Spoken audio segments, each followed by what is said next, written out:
All right, Lucia. So we're kicking off our whole Hollywood time machine thing, right? And I gotta ask, when you think about the golden age, what's the first thing that just like pops into your head? Is it a star, a movie, or just that whole, vibe? Oh, Mark, it's like a kaleidoscope, isn't it? But if I had to pick just one thing, it's the stars, absolutely. The way they were crafted, almost mythical. Like, take someone like Bette Davis, or even Clark Gable. They weren't just actors, they were larger-than-life personalities, carefully cultivated by the studios. They were everything. We're talking about an era where the studio owned them, literally, and shaped their image, their roles, even their private lives, really. It's fascinating because it's so different from today's celebrity culture, isn't it? Like, completely. Yeah, it totally is. I mean, you look at Gable, right? That swagger, that mustache. It felt like he was, born with that persona. But you're saying a lot of that was, well, engineered? Engineered is the perfect word, Mark. Absolutely. The studios, they had entire departments dedicated to image, to publicity. They'd manage everything from their hairstyles to their public appearances, even dictating who they could be seen with. It was about creating an aspirational figure, someone the audience could, look up to, dream about. It's why they felt so untouchable, so glamorous. We romanticize it now, but it was a very strategic machine. Wow, that's a whole different world, isn't it? So these stars are bigger than life, but what about the movies themselves? I mean, were there specific films that just, like, blew people's minds back then? The ones that really defined groundbreaking? Oh, absolutely, Mark. So many. When I think groundbreaking, my mind immediately jumps to Casablanca. It's just perfect. From the dialogue, "Here's looking at you, kid," to the incredible performances by Humphrey Bogart and Ingrid Bergman, and the way it captured the tension of wartime. It wasn't just a romance. It was a powerful statement. And it came out in '42, right in the thick of World War II. People really connected with that sense of sacrifice for a greater cause. Yeah.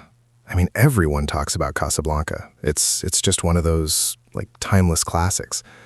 But were there others that, maybe pushed boundaries in a different way? Not just thematically, but maybe technically, or?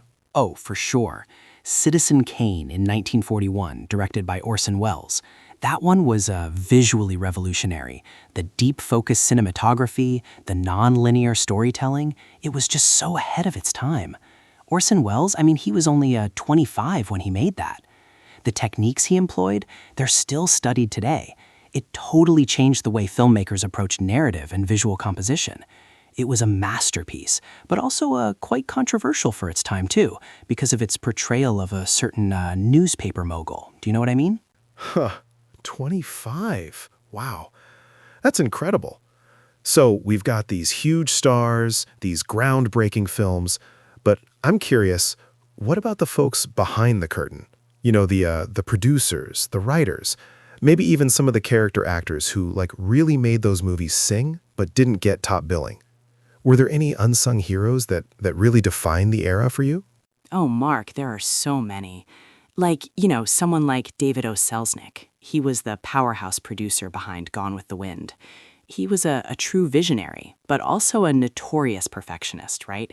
He oversaw every single detail, from casting to the script, even the set design.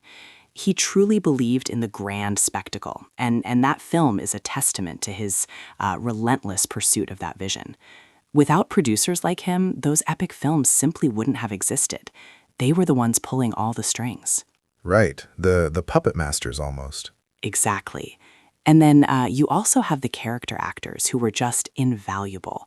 People like Thelma Ritter, for instance, or Walter Brennan. They weren't the glamorous leads, but they were in so many iconic films, bringing such authentic depth and humor to every role.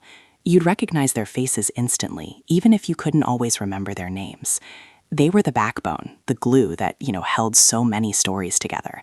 Their consistency, their talent, it was just incredible. It's wild, how many faces you recognize from that era. But yeah, some of those names just slip your mind. Now, you mentioned Gone with the Wind earlier. That era, it was like a really tumultuous time in American history, right? The Depression, World War II. How did Hollywood navigate that? And I'm also thinking about the Hays Code. How much did that shape what people saw on screen? That's a fantastic point, Mark. The societal impact was huge. During the Depression, films were an escape, a fantasy. Musicals, screwball comedies, they offered a much-needed distraction from daily hardship. Then, with World War II, Hollywood became this massive propaganda machine, really. Films like Mrs. Miniver were made to boost morale and demonize the enemy. It was all about showing American resilience and courage. So movies weren't just entertainment then. They were almost like a public service in a way. Absolutely. And the Hays Code, that was a huge, huge influence. From 1934 to the late 60s, it dictated what could and couldn't be shown. No excessive kissing, no suggestive dances, no even impure love. It really forced filmmakers to be incredibly creative in how they implied things, how they told stories without explicitly showing certain themes. It led to some amazing subtleties, actually, and incredibly clever dialogue to get around the rules. It defined the morality of cinema for decades. Do you know what I mean? That's wild to think about. All those rules, right? But even with all those constraints and the studio system, the films and the stars from that era, they still resonate so much today. What do you think gives them that kind of lasting power? I mean, why do we still talk about Marilyn Monroe or Audrey Hepburn in these classics today?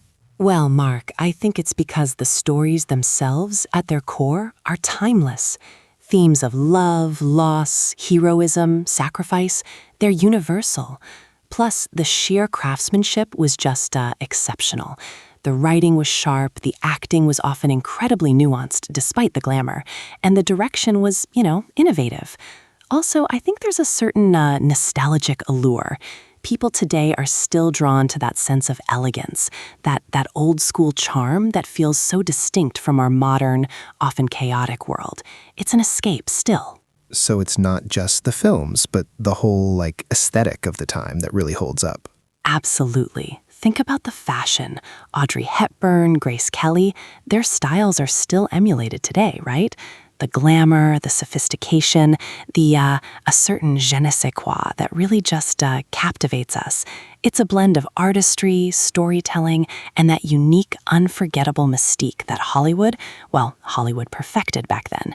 It's a golden age for a reason, And it continues to inspire, which is, I think, why we and our listeners keep coming back for more, asking those questions, digging deeper.